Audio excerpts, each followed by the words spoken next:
आज हम लोग केमिस्ट्री में आगे की ओर देखेंगे। इससे पहले हम लोगों का स्टार्ट हुआ था टॉपिक ऑर्गेनिक कंपाउंड का नॉमेनक्लेचर, यानी ऑर्गेनिक कंपाउंड का नामकरण कैसे किया जाएगा। ठीक है, तो ऑर्गेनिक कंपाउंड्स क्या होते हैं ये हम लोगों ने इससे पिछले वीडियो में समझ लिया है, और नहीं समझा है तो इस वीडियो में थोड़ा और अच्छे से समझ लेंगे। ठीक है, और स्टार्टिंग करेंगे चीज़ों को धीरे धीरे आगे बढ़ाने का क्रम। ठीक है, तो ध्यान दीजिएगा, आप जानते हो कि ऑर्गेनिक कंपाउंड मतलब होता है, ऑर्गेनिक कंपाउंड मतलब ऐसे कंपाउंड, ऐसे यौगिक जो मेनली दो तत्वों के मिश्रण से, या दो तत्वों के, सॉरी नॉट मिश्रण, दो तत्वों के केमिकल रिएक्शन या बॉन्डिंग के थ्रू आपस में बने हों। मतलब सिंपल बात ये कहूँ मैं तो ऐसा यौगिक जिसके अंदर कार्बन और हाइड्रोजन उपस्थित हो। ठीक है, अब इसके अलावा भी अगर कोई आ रहा है तो चलेगा, लेकिन ये दोनों अत्यंत महत्वपूर्ण है। ठीक है, जैसे आप ग्लूकोज का फॉर्मूला देखते हो C6H12O6, तो इसमें कार्बन हाइड्रोजन के अलावा ऑक्सीजन भी है। तो हमें इस पे नहीं ध्यान देना, हमें ध्यान देना है कि कार्बन हाइड्रोजन है। अगर कार्बन हाइड्रोजन है तो फिर क्या होगा, ये कार्बनिक यौगिक होगा, यानी ऑर्गेनिक कंपाउंड है। ठीक है, तो ऑर्गेनिक कंपाउंड होने के लिए स्पेशली ये आपको ध्यान देना है कि उसमें कार्बन और हाइड्रोजन होना चाहिए। ठीक, अच्छा, अब इसमें कार्बन जो है वो आपका लीड रोल लेता है, क्योंकि ऑर्गेनिक केमिस्ट्री पूरी की पूरी कार्बन की केमिस्ट्री है। ठीक है ना, ऑर्गेनिक केमिस्ट्री का मेन हीरो ही है कार्बन। ठीक है, ऑर्गेनिक केमिस्ट्री का मेन हीरो कार्बन है, और कार्बन की जो हीरोइन है वो है हाइड्रोजन। ठीक है ना, सिंपल, ये नायक है और ये नायिका है। ठीक है, तो बिना नायिका के पिक्चर की स्टोरी कहाँ चल पाएगी, है ना। नायक अकेले थोड़ी ना सब कुछ कर सकता है, इसीलिए कार्बन और हाइड्रोजन बोथ रहेंगे तो ऑर्गेनिक कंपाउंड्स आएंगे। अब नायक और नायिकाओं के अलावा भी बहुत सारे कैरेक्टर होते हैं, जरूरी नहीं कि पिक्चर केवल दोनों पे डिपेंडेबल हो। हाँ, लेकिन इन पिक्चर में इन दोनों का होना अत्यंत महत्वपूर्ण है। वैसे ही ऑर्गेनिक केमिस्ट्री चलाने में या ऑर्गेनिक कंपाउंड्स के अंदर कार्बन और हाइड्रोजन का होना अत्यंत महत्वपूर्ण है। उसके बाद बहुत सारे साइड कैरेक्टर आते रहे, उससे फर्क नहीं पड़ेगा। ठीक है, तो साइड कैरेक्टर तो आएंगे, जैसे ऑक्सीजन यहाँ पे कौन है, साइड कैरेक्टर है, सिंपल समझ लेना है। ठीक है, अब मान लो ऐसी कोई पिक्चर बन रही है जिसके अंदर मेन केवल और केवल दो ही है, और यही दोनों है, ये साइड कैरेक्टर कोई है ये नहीं है, यानी केवल नायक है और केवल नायिका है, यानी केवल कार्बन है और केवल हाइड्रोजन है। तो ऐसे यौगिक को, ऐसे कंपाउंड को ऑर्गेनिक कंपाउंड बोलेंगे, ये तो बोलेंगे ही बोलेंगे। इसके साथ साथ ऐसे कंपाउंड को ही हम लोग, ऐसे ऑर्गेनिक कंपाउंड जिसमें केवल और केवल कार्बन हो और केवल हाइड्रोजन हो, इसको हम लोग हाइड्रोकार्बन बोलते हैं। ठीक है, हाइड्रोकार्बन।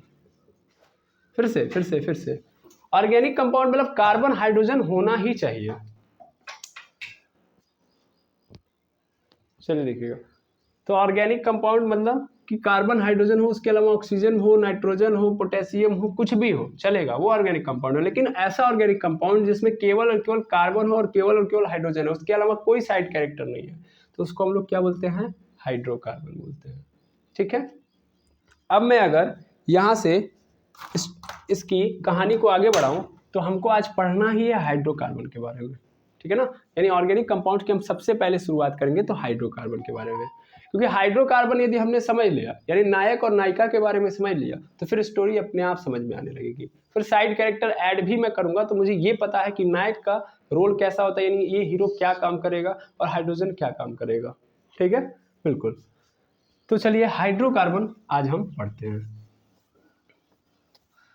अब अगर मैं हाइड्रोकार्बन की बात करूं तो यहाँ तो नाम से पता चल गया कि इसमें आने वाले कौन लोग हैं, दो लोग।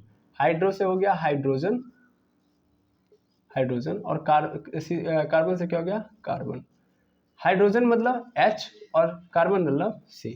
तो H और C से जो कंपाउंड बनता है, केवल H और C से, उसको हाइड्रोकार्बन बोलते हैं। देखो, एक क्वेश्चन ये भी था कि भाई आखिर ऑर्गेनिक कंपाउंड में ये दोनों आते हैं, तो क्या इन दोनों में कोई सिमिलरिटीज है, क्योंकि भाई नायक नायिका को चुनेगा तो कोई तो सिमिलरिटीज देख के ही करेगा। आखिर कुछ तो इनके बीच में ऐसा होगा, इक्वल क्या बोलते हैं, सिमिलरिटी, जिसके थ्रू ये आपस में जुड़े होंगे, है ना। और कोई तो ऐसी खास बात होगी ही होगी दोनों के अंदर, जिसके कारण ये दोनों आपस में कनेक्टेड है। ठीक है, तो ऑर्गेनिक कंपाउंड्स के अंदर कार्बन और हाइड्रोजन को आखिर क्यों लेते हैं स्पेशली, ठीक है ना। तो सबसे पहला बात ये हो गया कि भाई देखो कार्बन और हाइड्रोजन का जो नेचर है ना वो सेम है। नेचर क्या है? सेम है। नेचर सेम है कैसे? देखो कार्बन की अगर बात करोगे तो कार्बन का एटॉमिक नंबर होता है 6। अगर हम इसको मतलब क्या बोलते हैं, इसका इलेक्ट्रॉनिक कॉन्फ़िगरेशन या इलेक्ट्रॉनिक विन्यास निकालें तो पहले के अंदर 2 जाएगा और दूसरे के अंदर 4, ठीक है। और हम ये बहुत अच्छे से जानते हैं कि अगर एक एटम है, अगर उसको अपने आप को फुलफिल्ड करना है या स्टेबल करना है या अपने आप को एक अस्थायित्व प्रदान करना है अपने आप को, तो उसके बाह्य कोश में 8 इलेक्ट्रॉन होने चाहिए, ठीक है ना। हमने ये पढ़ा है बोरबरी के नियम के अनुसार कि पहले में 2 होता है, दूसरे में 8, तीसरे में 8, चौथे में फिर कितना होता है 18, पांचवें में 18, छठवें में 32 और सातवें में 32। अगर इस तरीके से किसी के सेल के अंदर इलेक्ट्रॉन भरे हैं तब इसका मतलब वो क्या है? फिल्ड है। इसका मतलब पहले में 2 होना चाहिए, कार्बन में है, दूसरे में 8 होना चाहिए लेकिन कार्बन में नहीं है। कार्बन में कितने की जरूरत पड़ रही है यहाँ पे? 4 की। तो यानी कार्बन को यहाँ पे 4 की जरूरत है ना, जरूरत। इसका मतलब कार्बन को 4 की जरूरत है। और ये देखो होता ये है कि अगर मान लो 1 की जरूरत है, मतलब ऐसे समझो, अगर मान लो बाह्य कोश के अंदर 1 इलेक्ट्रॉन है, ठीक है ना, मतलब ऐसे समझो 2 और 1 है, ठीक है, या 2 8 1 है या 2 8 2 है, ऐसे करके है। तो बाह्य कोश में देखोगे अगर ध्यान से तो यहाँ पे इन दोनों में देखोगे तो 7 की कमी है, क्योंकि तीसरे में कितना होना चाहिए 8 और यहाँ पे कितना है 1 1 है, यानी 7 7 की कमी है, जबकि यहाँ पे कितने की कमी है 6 की कमी है।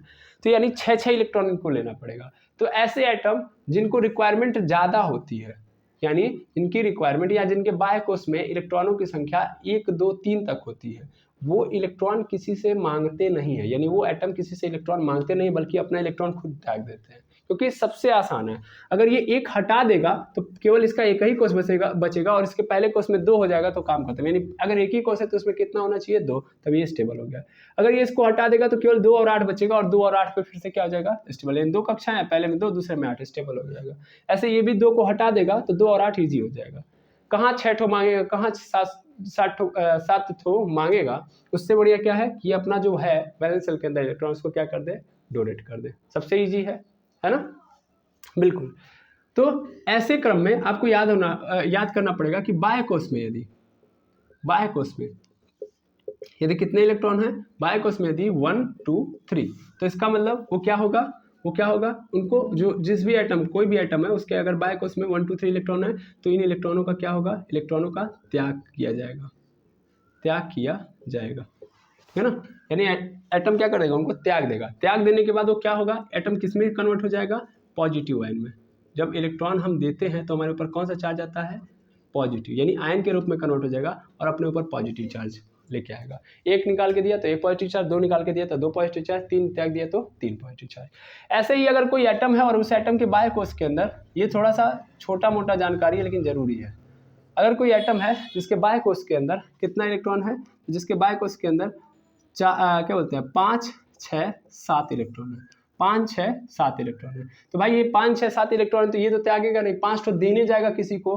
उससे बढ़िया है क्या करे, 5 वाला 3 ठो ले ले, 6 वाला 2 ठो ले ले, या 7 वाला 3 ठो ले ले, सॉरी 1 ठो ले ले, तो 8 हो जाएगा नहीं हो जाएगा। बाह्य कोश में हमेशा कितना करना पड़ता है हमको 8। तो 5 6 7 वाले जो होते हैं वो क्या करते हैं, वो इलेक्ट्रॉन लेते हैं, यानी वो इलेक्ट्रॉन ग्रहण करते हैं यानी एक्सेप्ट करते हैं। इलेक्ट्रॉन यहाँ पे ग्रहण किया जाएगा एटम के द्वारा।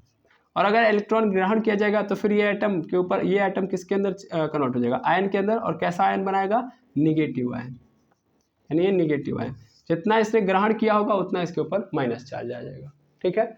लेकिन मसला फंसता है 4 वालों का। तो 4 वाले या तो त्याग दे, भाई 4 ठो अगर हटा दे तो पिछले वाले में इसका देखो 4 अगर ये हटा दे यहाँ से तो केवल 2 बचेगा, और पहले में अगर 2 है तो स्टेबल।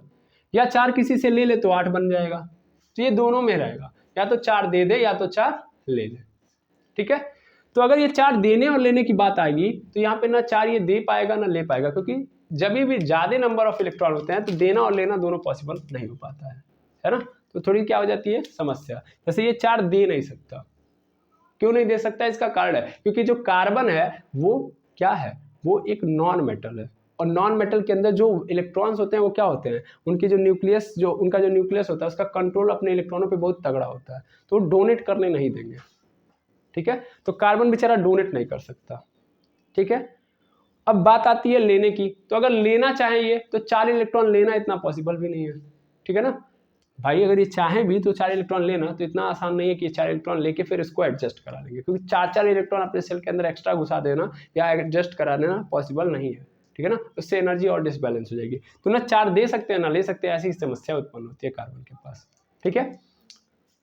तो ये क्या करते हैं, ये बीच का रास्ता अपनाते हैं, ना देते हैं ना लेते हैं, जब बल्कि ये क्या कर लेते हैं, शेयरिंग कर लेते हैं, साझेदारी। और ये हम जानते हैं, ठीक है ना, साझेदारी। तो साझेदारी कर लेते हैं। अब साझेदारी का मतलब इनको क्या होगा कि इनको 4 इलेक्ट्रॉनों की साझेदारी करनी होगी, यानी 4 लोगों को बुलाना होगा, 4 लोगों से शेयर करना पड़ेगा। भाई 4 इलेक्ट्रॉन चाहिए ना, तो किसी एटम को बुलाएंगे और उनसे 4 इलेक्ट्रॉन की आपस में क्या करेंगे, शेयरिंग करेंगे कि भैया ये मेरा रहेगा ये तुम्हारा रहेगा, हम दोनों मिल के काम करते हैं।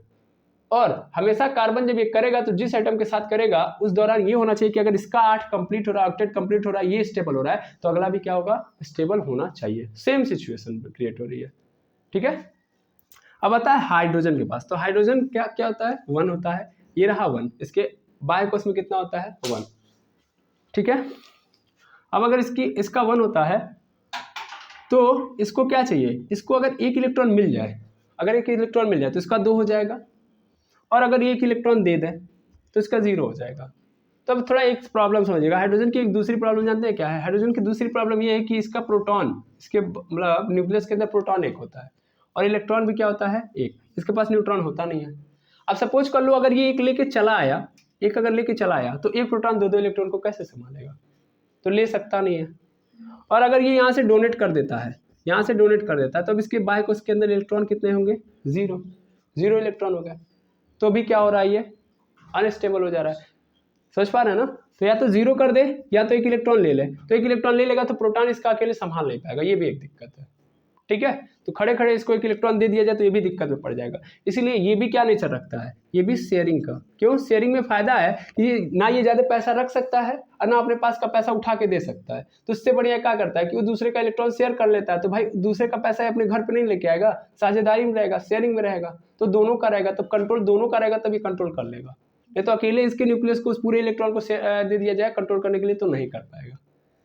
समझ में आया, सिंपल बात यही है। तो यानी ये भी क्या कर रहा है, शेयरिंग, यानी ये भी चाहेगा कि हम भी क्या कर लें, साझेदारी, तो ये भी शेयरिंग में जाएगा। और आप ध्यान से देखें तो ये दोनों का दुख एक ही है, स्टेबल होना है, और दोनों का तरीका क्या है दुख दूर करने का, साझेदारी। इसको भी शेयरिंग करना है, इसको भी शेयरिंग करना है। अब जब दोनों को शेयरिंग करना है तो दोनों किससे मिलेंगे, एक दूसरे से, क्योंकि ये दोनों जब एक दूसरे से मिलेंगे तो एक दूसरे की जरूरतों को ये आराम से क्या कर सकते हैं, पूरा कर सकते हैं। इसको भी साझेदारी करना है, और साझेदारी के लिए क्या चाहिए, साझेदार। यहाँ भी क्या है, साझेदारी करनी है, तो यहाँ भी इसको भी क्या चाहिए, साझेदार। इसको बस कितने की जरूरत है, 1 की जरूरत है, क्योंकि अगर 1 मिल जाता है, 1 की साझेदारी हो जाती है तो 2 हो जाएगा, और 2 हो जाएगा तो फिर ये 2 बना लेगा पहले को उसमें। भाई नॉर्मली आप समझ सकते हो कि वहाँ पे नॉर्मल गैसेस होती हैं, जैसे helium, neon, argon, krypton, xenon, radon, oxygen, सॉर। तो उसमें हीलियम दूसरे नंबर पे आता है और वो क्या होता है, स्टेबल होता है, और उसका एटॉमिक नंबर कितना होता है, 2, यानी उसके पास इलेक्ट्रॉन कितने होते हैं, 2, ठीक है। तो 2 इलेक्ट्रॉन हो जाएंगे तो भी वो क्या हो जाएगा, स्टेबल हो जाएगा, ठीक है।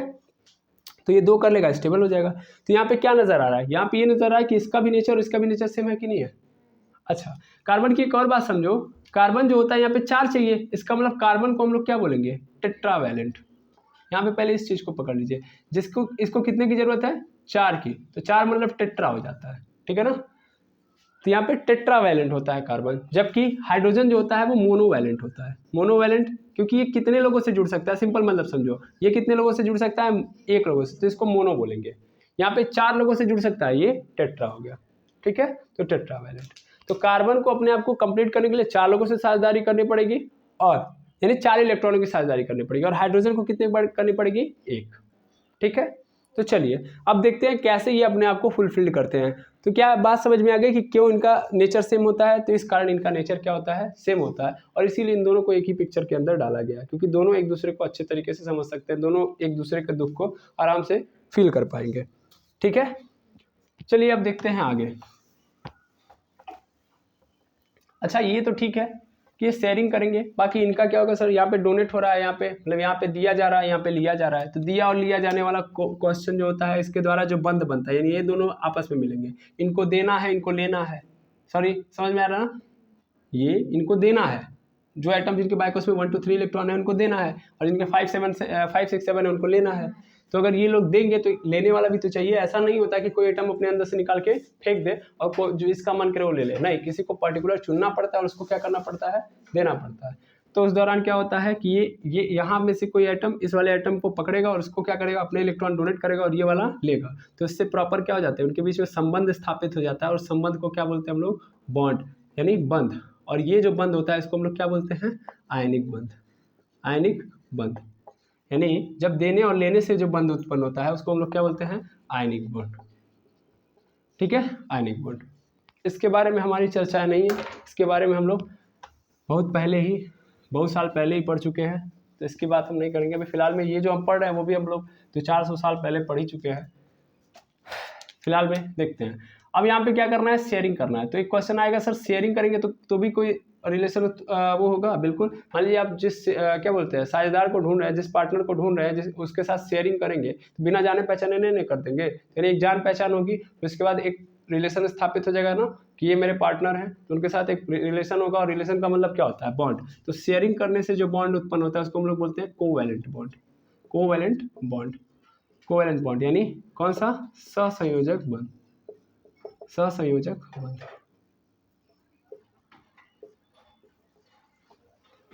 सह मतलब साथ में हो गया, और संयोजन मतलब संयोजन करना, कॉम्बिनेशन करना। संयोजक का मतलब ही क्या होता है, कॉम्बिनेशन, साथ में कॉम्बिनेशन बनाना, ठीक है ना, साथ में कॉम्बिनेशन या एक जुड़ाव बनाना। तो ऐसे मतलब साथ में जब जुड़ते हैं लोग तो उसका मतलब क्या हो गया, बंध, यानी सहसंयोजक बंध। ठीक है, अब कार्बन और हाइड्रोजन, यहाँ से ये क्लियर हो गया कि कार्बन और हाइड्रोजन कैसा बॉन्ड बनाएंगे, सर कार्बन और हाइड्रोजन बनाएंगे आपका सहसंयोजक बंध, यानी कोवैलेंट बॉन्ड। ठीक है, जैसे देखिए यहाँ पे अगर आपने ये समझ लिया तो एक चीज़ आप समझ लीजिए और थोड़ा सा, कि हाइड्रोजन जो है, हाइड्रोजन मोनोवैलेंट होता है। मोनोवैलेंट का मतलब एक लोगों से जुड़ता है। ऑक्सीजन की बात करोगे तो ऑक्सीजन डाईवैलेंट होता है। डाईवैलेंट का मतलब ये 2 लोगों से जुड़ता है, यानी इसको पूरा करने के लिए 2 लोगों की जरूरत होगी। जब इसकी बारी आएगी तो इसको भी देखा जाएगा, लेकिन नॉर्मली मैं बता देता हूँ, नाइट्रोजन मतलब 3 लोगों से जुड़ता है, यानी ये क्या होता है, ट्राईवैलेंट होता है, ट्राईवैलेंट। ठीक है, और जो कार्बन होता है अपना कितना होता है, टेट्रावैलेंट, यानी इसको 4 लोगों से जुड़ना पड़ता है, यानी 4 इलेक्ट्रॉन चाहिए तब जाके ये क्या कर पाएगा, कंप्लीट कर पाएगा। ठीक है, यहाँ पे ऑक्सीजन दोनों करता है, यहाँ पे नाइट्रोजन भी दोनों करता है, लेकिन ये प्योरली क्या करता है, सहसंयोजक बनाता है। दोनों का मतलब ये आयनिक भी बनाता है, सहसंयोजक भी बनाता है, ये भी आयनिक बनाता है, सहसंयोजक भी बनाता है। लेकिन ये भी क्या करता है, ये भी समय पड़ने पर ये भी क्या कर लेता है, क्या कर लेता है, आयनिक भी बना लेता है। रीज़न उसका क्या है, नायिका है, वो कैरेक्टर चेंज कर लेती है समय समय पे।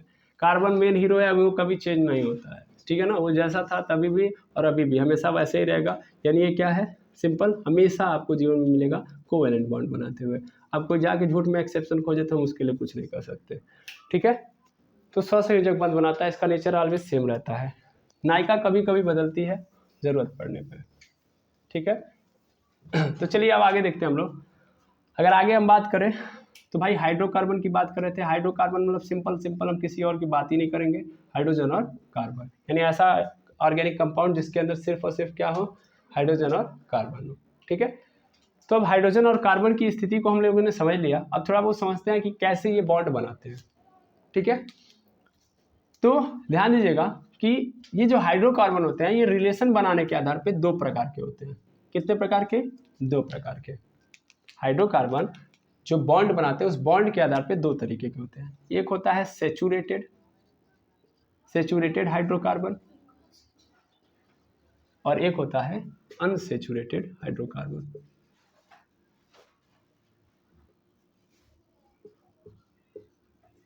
हाइड्रोकार्बन सेचुरेटेड मतलब संतृप्त हाइड्रोकार्बन, और अनसेचुरेटेड मतलब असंतृप्त हाइड्रोकार्बन। देखिए हाइड्रोकार्बन का कोई ऐसा नहीं कि हिंदी में कुछ और होगा, ठीक है ना, हिंदी में कोई जादुई नाम नहीं, हाइड्रोकार्बन को हाइड्रोकार्बन ही बोलते हैं। ठीक है, अब संतृप्त और हाइड्रोकार्बन और असंतृप्त हाइड्रोकार्बन क्या होता है, ये धीरे धीरे आपको समझा रहे हैं हम। ठीक है, जैसे हम लेते हैं कार्बन को, अब ये देखिएगा कार्बन आया, कार्बन को क्या करना है, बॉन्ड बनाना है, कार्बन को क्या करना है, बॉन्ड बनाना है, बंद बनाना है, ठीक है। अब ये कार्बन बंद बनाने के लिए जब आएगा तो ध्यान दीजिएगा, इस कहानी में आप कभी भी देखेंगे जब भी बॉन्डिंग करनी होती है, रिलेशन करना बनाना होता है, तो ऐसा नहीं है कि अपने उस सेल को भी लेके आते हैं जो ऑलरेडी फिल्ड है, हम हमेशा उसी सेल के इलेक्ट्रॉन्स को लेके आते हैं जो अनफिल्ड है, जिनको हमको क्या करना है, फिल करना है, ठीक है ना। तो उनको वैलेंस सेल कहा जाता है। जैसे अगर इसका देखा जाए तो 2 और 4 में ये फिल है तो ये वैलेंस सेल नहीं होगा, वैलेंस सेल वो होगा जो फिल नहीं है। ऐसे ही मान लेते हैं 2, 8, 8, 5, तो मान लो ये तीनों फील्ड हैं, इनकी बात नहीं होगी, लेकिन ये फिल नहीं है तो ये क्या होगा, अनफिल्ड, यानी ये क्या होगा, वैलेंस होगा, यानी ये वैलेंस सेल बन जाएगा, ठीक है।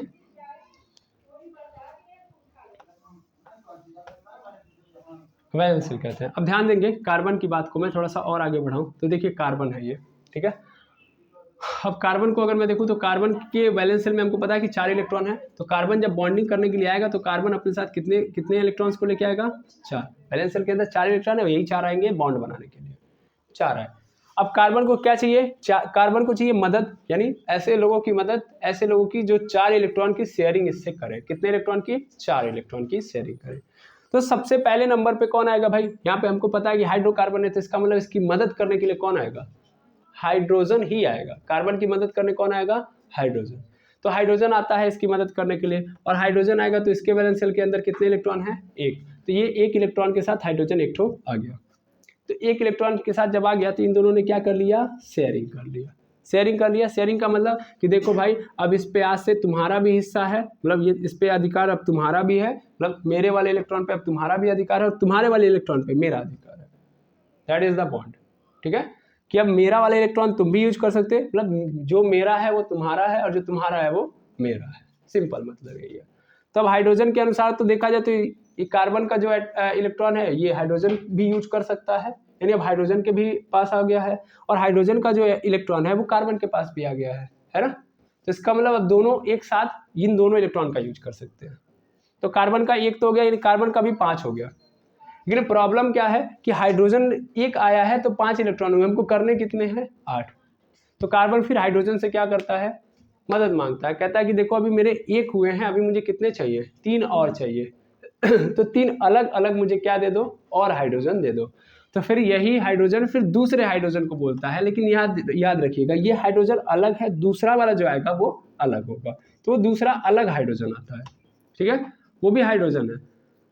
और ये हाइड्रोजन जब आता है तो ये भी एक के साथ क्या कर लेता है, शेयरिंग करता है। तो यहाँ भी फिर से क्या होगा, शेयरिंग हो गया। इसने भी कर लिया, इसने भी वादे और कसमें खाई कि देखो आज से जो मेरा है वो तुम्हारा है और जो तुम्हारा है वो मेरा है, दोनों में क्या हो गया, बॉन्ड या करार हो गया है, ठीक है।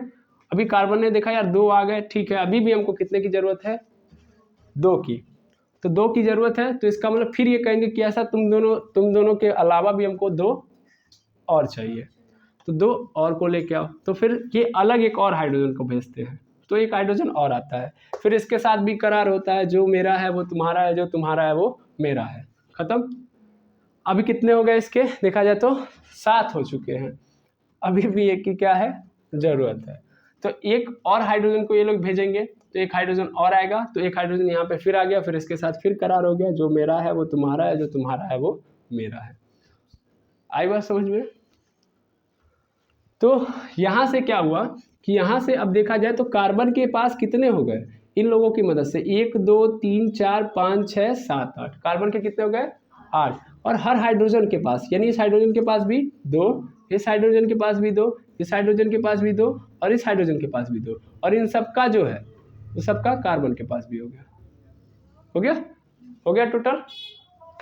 अब ध्यान दीजिएगा, ये बन गया इस तरीके से बॉन्ड बना, तो इसको हम लोग कैसे लिखेंगे कि ये कार्बन ने इस हाइड्रोजन के साथ एक इलेक्ट्रॉन की शेयरिंग की है, that means single bond. 1 electron की sharing, that means single bond. यहाँ पे दूसरे वाले हाइड्रोजन से भी उसने 1 इलेक्ट्रॉन की शेयरिंग की थी तो सिंगल बॉन्ड, तीसरे वाले हाइड्रोजन से सिंगल बॉन्ड, फिर चौथे वाले हाइड्रोजन से की तो सिंगल बॉन्ड, है ना।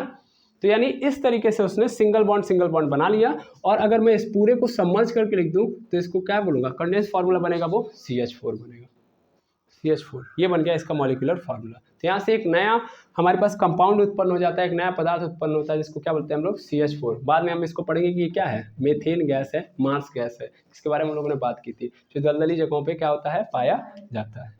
ठीक है, तो ये तो बहुत बेसिक स्टोरी थी जहाँ से आप लोगों ने समझा।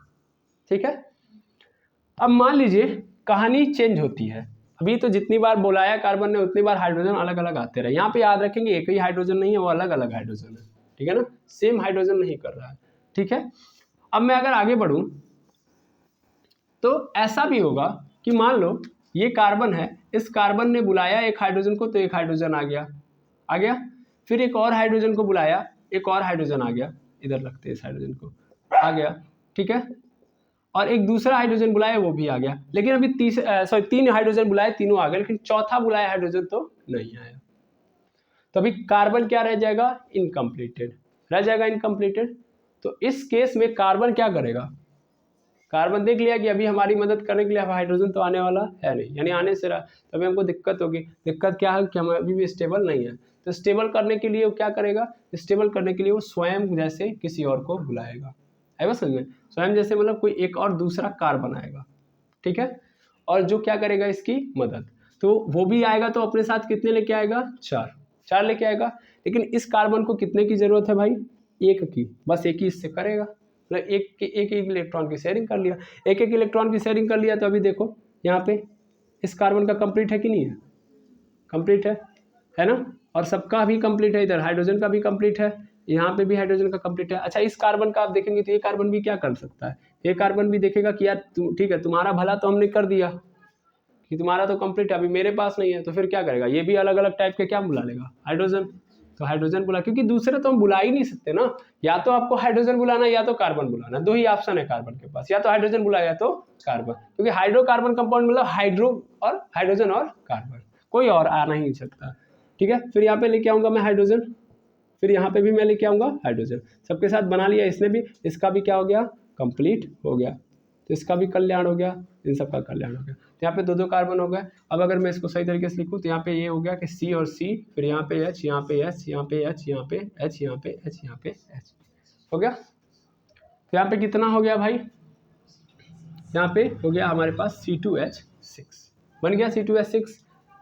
अच्छा, तो सर यहाँ भी सिंपल बन गया, बिल्कुल यहाँ पे भी सिंपल बन गया है आपका हाइड्रोकार्बन, यहाँ भी कार्बन और हाइड्रोजन, इसका मतलब हाइड्रोकार्बन है। लेकिन यहाँ पे याद रखिए इस चीज को कि सैचुरेटेड वाली स्थिति बनी है। सैचुरेटेड वाली स्थिति का मतलब मैं अभी जस्ट एक्सप्लेन कर दूं कि जब कार्बन और कार्बन, यानी एक कार्बन दूसरे कार्बन से जब मदद मांगेगा, आपको इतना तो पता है कि एक कार्बन दूसरे कार्बन से, अभी मैं एक्सप्लेन नहीं करता हूँ, एक और एग्जाम्पल लेता हूँ, क्योंकि अभी एक्सप्लेन कर दूंगा तो फिर आप नहीं समझ पाएंगे। ये दूसरा वाला फैक्ट भी समझ लिया। चलिए अब हम दूसरा काम करते हैं।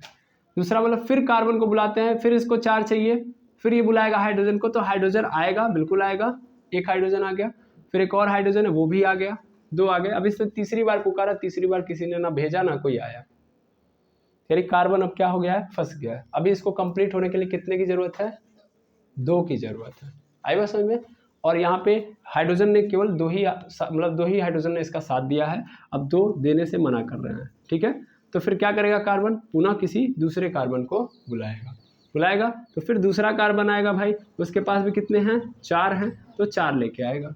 ये कार्बन कहेगा भाई देखो हमको क्या करना है, हमको दो इलेक्ट्रॉनों की मदद कर दो, तो फिर दो इलेक्ट्रॉनों की आपस में क्या कर लेंगे, शेयरिंग कर लेंगे।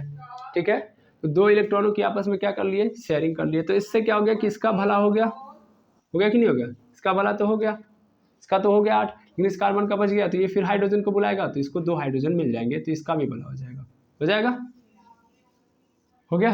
अब मैं अगर इसके स्ट्रक्चर्स को देखूं तो क्या हुआ, यहाँ पे देखोगे तो एक कार्बन ने दूसरे कार्बन से कितने इलेक्ट्रॉनों की मदद दी, दो इलेक्ट्रॉन की। तो इसका मतलब यहाँ पे बॉन्ड कैसा बन गया, डबल, एक इलेक्ट्रॉन शेयर करोगे एक बॉन्ड, दो इलेक्ट्रॉन शेयर किए डबल बॉन्ड। ठीक है, और यहाँ पे हाइड्रोजन कितने हैं, दो। ठीक है, तो यहाँ पे क्या बन गया आपका C2H4 बन गया। अच्छा चलिए ठीक है, अब अगली बार क्या हुआ, अगली बार एक फिर केस बना, और अगली बार क्या केस बना, तो अगली बार कुछ केस ऐसा बना कि ये रहा कार्बन 1 2 3 4, और इसको क्या करना था, क्या बोलते हैं, चार चाहिए था, इसने हाइड्रोजन को बुलाया, एक हाइड्रोजन आया, इसके बाद हाइड्रोजन ने आने से मना कर दिया। ठीक है ना, हाइड्रोजन ने आने से मना कर दिया, यानी अब इसके पास कितने बच गए, 3 ठो बच गए, है ना, 3 बच गए। तो 3 बच गए, अब ये क्या करेगा, जब नहीं हाइड्रोजन साथ देगा तो फिर दूसरे किसको बुला सकता है, ये कार्बन को, क्योंकि वही तो मदद करेगा, या तो हाइड्रोजन या तो कार्बन। तो अगला जो कार्बन आया उससे इसने कितने की शेयरिंग कर ली, 3 की, और एक हाइड्रोजन क्या हुआ, ऐसे ही सर एक हाइड्रोजन को बुला के इसने भी अपने आप को कंप्लीट कर लिया, तो इसका भी कंप्लीट हो गया। लेकिन यहाँ पे 3 की शेयरिंग हुई है तो यहाँ पे ट्रिपल बॉन्ड बनेगा, ठीक है।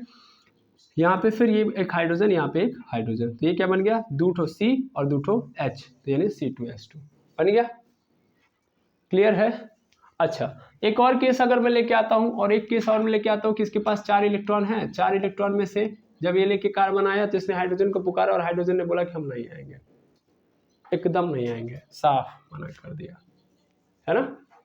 तो भाई जब हाइड्रोजन नहीं आएगा तो फिर कार्बन किसकी मदद देगा, कार्बन की। तो अगला कार्बन आया, वो भी कितना लेके आया, वो भी 4 लेके आएगा, तो इधर इसने रखे 4, इसने इसके रखे 4, मतलब यहाँ पे देखिएगा, यहाँ पे इसने भी रखे 4, इसने भी रखे 4, और इन लोगों ने क्या कर लिया, आपस में बॉन्डिंग कर ली, 1 2 3 4, तो कार्बन के बीच में 4 की शेयरिंग होगी, तो कार्बन के बीच में क्या बन गया, 4 बॉन्ड, और यहाँ से क्या हो गया, C2 हो गया, ठीक है, यहाँ पे C2 हो गया।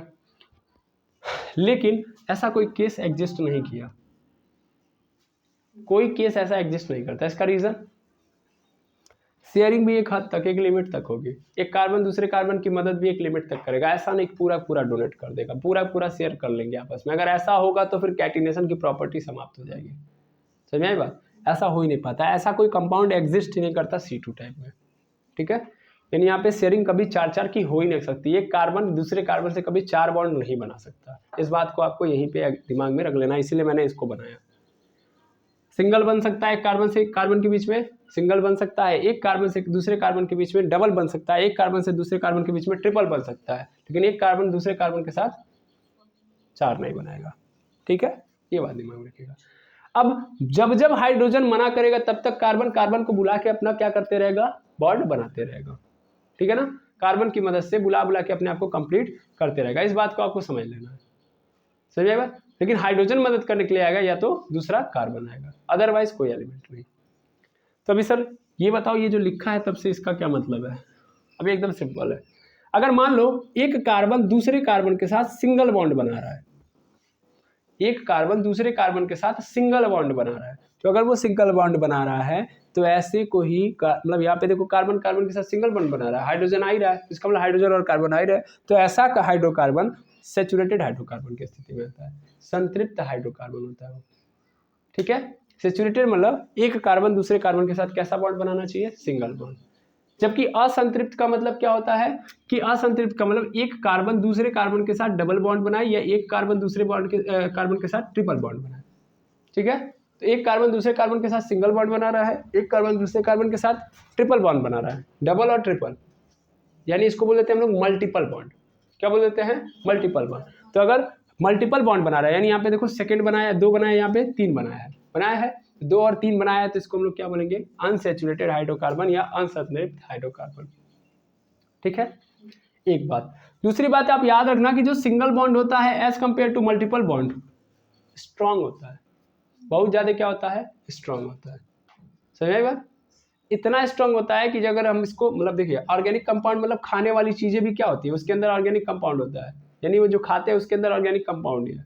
अब अगर मान लो वो सेचुरेटेड रहा, वो क्या रहा, सेचुरेटेड, तो उसको अगर हमारी बॉडी जब डाइजेस्ट करती है, तो डाइजेस्ट करने का मतलब क्या होता है, डाइजेशन का मतलब ये था तोड़ना, तो इसको तोड़ेगी तो एनर्जी प्राप्त कर पाएगी, तो जब इसको तोड़ेगी और इन दोनों को तोड़ेगी, यानी डबल और ट्रिपल वाले को तोड़े या सिंगल वाले को तोड़े, तो सिंगल वाले को तोड़ने में उसको क्या लगता है, बहुत ज़्यादा प्रोसेस करना पड़ता है, बहुत ज़्यादा मेहनत करना पड़ता है तोड़ने में, क्योंकि बहुत क्या होती है, स्ट्रांग होते हैं, ठीक है, याद रखेंगे इस बात को। और यही कारण है कि अगर हम सेचुरेटेड खा रहे हैं, सेचुरेटेड हाइड्रोकार्बन यदि हम खा रहे हैं, तो वो हमारे लिए क्या होगा, नुकसान होगा, ठीक है ना। होता क्या है, इसको भी मैं समझा दे रहा हूँ। देखिए अगर हम सेचुरेटेड, जैसे सेचुरेटेड में मैं आपको सिंपल बता दे रहा हूँ, जितना भी तेल वाली चीज़ खाते हैं ना वो फैट होता है, और फैट जो होता है वो दो प्रकार का होता है, एक होता है सेचुरेटेड और एक होता है अनसेचुरेटेड। और उसको केस कहाँ से लिया गया, यहीं से। अगर कार्बन कार्बन सिंगल बॉन्ड के साथ जुड़ा होगा तो सेचुरेटेड फैट होगा, और कार्बन कार्बन अगर डबल बॉन्ड के साथ ट्रिपल बॉन्ड के साथ जुड़ा होगा तो अनसेचुरेटेड होगा। अब सेचुरेटेड के अंदर कौन सा आता है, कैसे मानोगे कि ये फैट जो होता है सेचुरेटेड है? फैट मतलब आप सिंपली हर जगहों पे पाओगे, लेकिन स्पेशली जो तेली चीजें होती हैं या जो ऑयली चीजें होती हैं उनको खाओगे तो उसमें 100% फैट पाया जाएगा। अब बहुत सारे प्रकार के तेल आपको नजर आएंगे, फॉर्चून नजर आएगा, रिफाइन नजर आएगा, उसके बाद डालडा नजर आएगा, बैल कोल्हू वाला जो आता है, मतलब सरसों का जो तेल आता है वो आता है, सोयाबीन का तेल आता है, बहुत सारे तेल आते हैं। इन तेलों में से आप कैसे पहचानोगे कि ये सेचुरेटेड है कि अनसेचुरेटेड? तो देखो बड़ा सिंपल फंडा है, अगर कोई भी तेल 20 डिग्री सेल्सियस से कम पे लेके जा रहा हूं मैं तो सॉलिड में चला जा रहा है, यानी टेम्परेचर अगर 20 डिग्री सेल्सियस से कम हो रहा है तो किस में चल जा रहा है, सॉलिड में। यानी सिंपल, कोई भी तेल जो जम जा रहा है तो वो सेचुरेटेड है। जैसे डालडा आप देखोगे तो गर्मियों में जमा रहता है ना, वो प्योर सेचुरेटेड है। अब हम जब डालडा को खाते हैं तो डालडा हमारे पेट में जाता है तो फिर क्या होता है, डाइजेस्टिव सिस्टम तोड़ता है, ब्रेक करता है, और जब ब्रेक करता है तो उसको इतना इजीली वो ब्रेक नहीं कर पाता। जब वो ब्रेक नहीं हो पाता तो फिर डाइजेस्टिव सिस्टम तो उसको बहुत देर तक रखेगा नहीं, वो दे देता है ब्लड में, वो चला जाता है ब्लड में, और हमारे ब्लड के साथ क्या करता है, ट्रेवल करता है। चूंकि वो डाइजेस्ट तो हुआ नहीं है, टूटा तो है नहीं, तो कुछ सेल ले नहीं पाएगा उसको। जब सेल ले नहीं पाएगा तो ब्लड के साथ उसमें घूमते रहेगा। अब ब्लड भाई अब चलता है किसमें, पाइप में चलता है। बहुत ज्यादा वो क्या होगा भाई, वो चलेगा ब्लड के साथ तो ब्लड की स्पीड को क्या करेगा, हम करेगा ना। नाली देखे हैं, नाली के अंदर क्या होता है, पाइप वाली जो नाली होती है उसके अंदर जो पानी जाता है, जब उसमें कचड़ा होता है ना, तो नाली का जो पानी होता है बड़ा प्रेशर से जाता है। कचड़ा एकदम न रहे, जाली लगा हो ऊपर से, कचड़ा एक भी नहीं जा रहा है तो पानी एकदम स्मूथली जाएगा। लेकिन जब कचड़ा आ गया भाई तो प्रेशर बढ़ जाएगा, और इतना प्रेशर बढ़ जाएगा कभी कभी नलियाँ जाम हो जाती है। सेम कहानी होती है सेचुरेटेड हाइड्रोकार्बन, यानी उस डालडा को जब तुमने खाया तो जब खाते हो तो उसके बाद क्या हो जाएगा, वो जाएगा ब्लड में, और ब्लड की पाइप को क्या कर देगा, जाम कर दिया। जाम मतलब अब ब्लड का प्रेशर बढ़ रहा है। अब देखो ब्लड को मतलब पंप कौन करा रहा है, उसको प्रेशर कौन दे रहा है, हार्ट। अब इधर हार्ट इधर से ऐसे दबाता है, यहाँ से ऐसे दबाएगा तब वो उधर जाता है। ऐसे में हार्ट जो हार्ट होता है ऐसे प्रेशराइज करता है, इसको दबाता है, जब दबाएगा तभी तो आगे बढ़ता है। ऐसे दबाएगा फिर ऊपर आएगा, तो फिर जाएगा फिर आएगा, जाएगा आएगा। ऐसे जैसे तुम लोग हवा भरते हो किसके पहिए के अंदर, तो हवा भरते हैं, तो अगर मान लो हवा जिस पे भरते हैं, जिस पोर्शन पे, जिसको छुच्छे बोलते हैं, ठीक है ना, उसके अंदर अगर जैम है सपोज कर लो, तो देखते हो पूरा प्रेशराइज करते हो, जाता नहीं, और ऐसा होता है कि जो पाइपवा से भरते हो पूरा बाहर निकल आता है, निकल जाता है ना। सेम टू सेम यहाँ हार्ट प्रेशर बार बार मार रहा है, अगवा जाम पड़ गया, अगवा क्या पड़ गया, जाम। तो यार प्रेशर मारेगा तो प्रेशर वह बन भी नहीं, मतलब बहुत ज़्यादा प्रेशर नजर आएगा इसको, मतलब इधर से दबाएगा तो दबा पाएगा, उधर क्या है, जाम है। जब जाम है तो इधर दबाएगा, जब नहीं दब पाएगा तो हार्ट बेचारा बहुत क्या होता है, कमज़ोर, ठीक है ना। हार्ट क्या होता है, बहुत कमज़ोर। वैसे ही जीवन में 10,000 बार टूटा रहता है, और उस समय वो एक्चुअल में टूट जाता है, आइए समझ में। तो बहुत कमज़ोर होता है, और जब देखता है कि आगे एकदम जाम है तो फिर क्या हो जाता है, वहीं पे ब्लॉक हो जाता है, काम करना बंद। ये नहीं कि 2 मिनट बाद काम कर देगा, ऐसा नहीं है। तो वही क्या हो गया, हार्ट फेलियर, ठीक है। तो सोच लीजिए डालडा खाने से कितनी समस्या है, समझ पा रहे हैं। डालडा में बड़ी दिक्कत है, जो भी ऐसी चीज़ें जो जम जाती हैं बाद में वो हमारे लिए क्या है, हानिकारक है। इसीलिए मैंने आपको यहाँ पे समझा दिया, ऐसा मेरा कहने का अर्थ ये था कि आप इस चीज़ को वहाँ से कनेक्ट कर लीजिए, ठीक है। तो जो भी ऐसे तेल आप देख रहे हो, जैसे आप सरसों का तेल देख लो, उसको ठंडी में रखो गर्मी में रखो कभी जमता हुआ नजर नहीं आएगा, वो प्योर है, यानी वो अनसेचुरेटेड है, वो हमारे लिए ठीक है। वो हमारा डाइजेस्टिव सिस्टम जो है उसको ब्रेक डाउन कर लेगा, वो हमारे लिए हेल्दी है, उससे हमको जो फैट मिलेगा उससे हम एनर्जी प्राप्त कर सकते हैं। क्योंकि 1 ग्राम फैट जो होता है वो हमको 9.3 कैलोरी की एनर्जी देके जाता है। फैट सबसे ज़्यादा एनर्जी देके जाता है, लेकिन अच्छा फैट, ठीक है। अब मैंने ये नहीं कह दिया, मतलब ये कह दिया कि सरसों का तेल खाना तो अब 24 घंटा सरसों के तेल में खाते हैं, अब कुछ होगा तो क्या बोलते हैं, अब सरसों के तेल में डुबो खाएंगे, ऐसा नहीं है, ठीक है ना भाई। मिलता है एनर्जी, लेकिन उसकी भी क्या होती है, एक लिमिट, ठीक है ना। तो आई होप ये बात समझ में आ गई होगी, ठीक। अब ध्यान देंगे, जो सैचुरेटेड हाइड्रोकार्बन होते हैं, ये इनको हम लोग क्या बोलते हैं, तो इनको हम लोग एक और नाम देते हैं, पैराफिन बोलते हैं, ठीक है, पैराफिन, या इन्हीं को हम लोग एल्केन बोलते हैं। ठीक है, एल्केन। जबकि अनसैचुरेटेड आप समझ गए होंगे, कार्बन कार्बन के बीच में डबल बॉन्ड बने या कार्बन कार्बन के बीच में ट्रिपल बॉन्ड यानी मल्टीपल बॉन्ड बनाते हैं। यहाँ पे याद रखेंगे सिंगल बॉन्ड। अब सिंगल बॉन्ड ऐसा नहीं कि हाइड्रोजन के साथ तो हमेशा सिंगल बॉन्ड बनाएगा, वो हाइड्रोजन के साथ तो सिंगल बॉन्ड ही बना सकता है, लेकिन कार्बन कार्बन में देखना है, कार्बन कार्बन के बीच में अगर क्या बन रहा है, मल्टीपल बॉन्ड। मल्टीपल बॉन्ड का मतलब समझ में आना चाहिए आपको, मल्टीपल बॉन्ड मतलब सिंगल या डबल। तो ऐसे ऐसे हाइड्रोकार्बन को हम लोग क्या बोलते हैं, असंतृप्त हाइड्रोकार्बन बोलते हैं। और इनको एक और नाम दिया जाता है, जो डबल डबल बनाते हैं इनको बोला जाता है एल्कीन, ठीक है ना।